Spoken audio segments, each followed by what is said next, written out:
bir o teleğin olsun. Yoksam iyisi aydın. Karranın bilmeni lazım.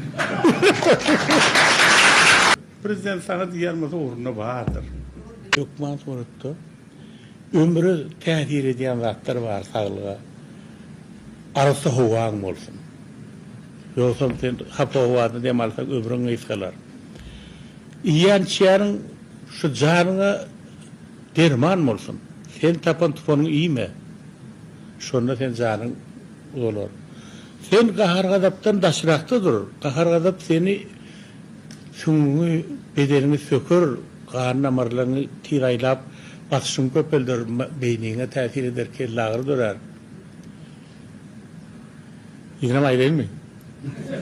Çok aylayın. Bir o teleğin olsun. Yoksam iyisi aydın. Karranın bilmeni lazım.